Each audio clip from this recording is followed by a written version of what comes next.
I know that the molecules in my body are traceable to phenomena in the cosmos. And it's our 15 pounds of gray matter that figured this out. There's a kinship with the cosmos that resonates deeply with New Age thinking, but I'm not apologetic about that. It's what we find. If whatever we find resonates with whoever, go ahead, take it. But what I want to know is, we're in one of the greatest centers of neurophysiology. I want somebody to put electrodes on my head. And when I reflect on our kinship with the cosmos, when I do the calculation that shows that a 15-ton meteorite that we have in the center of the Rose Center for Earth and Space, it's an iron meteorite. When I do the calculation that shows that if you take all of the iron from the hemoglobin of the people in the tri-state area of New York City, you can recover that much iron out of their blood and realize that the iron from that meteorite and the iron from your blood has common origin in the core of a star. Tell me what part of my brain is lighting up, because that excites me. That makes me want to grab people in the street and say, have you heard this? That it's not simply, as Carl Sagan has said, we are star stuff, but there's a more poetic and I think more accurate way to say it. It's quite literally true that we are stardust.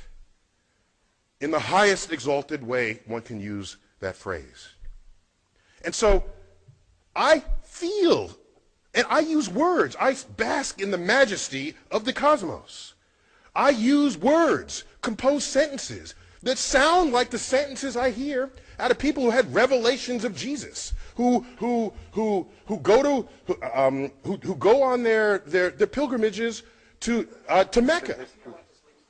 There's some commonality of feeling. I know it. Well, I don't know it. I want someone to do that experiment, because the day you do, if the same centers in my brain are excited by these cosmic thoughts as what are going on in the mind of a religious person, that's something to know. That's going to be really interesting finding. Because what that tells me as an educator is, let me offer the universe to people. And they'll start taking it in. And they'll start achieving those feelings that they had before. And I don't so much care whether they abandon previous feelings. I've got an offering that keeps growing, that keeps becoming more majestic. When the Hubble telescope was announced that we were going to cancel, when it was announced that we were going to cancel the Hubble telescope, the greatest outcry to not do that was not the astrophysicists. It wasn't from within NASA. It was the public. It was all over the op-ed pages and the talk shows. The public took ownership of the Hubble Space Telescope because the universe was coming into their bedroom, into their living room, onto their computer. They were a participant on the frontier of discovery. And as far as I can tell, if you let them know that it's not simply that we're in the universe, but in fact, given the chemistry of it all and the nuclear physics of it all, not only are we in the universe is in us.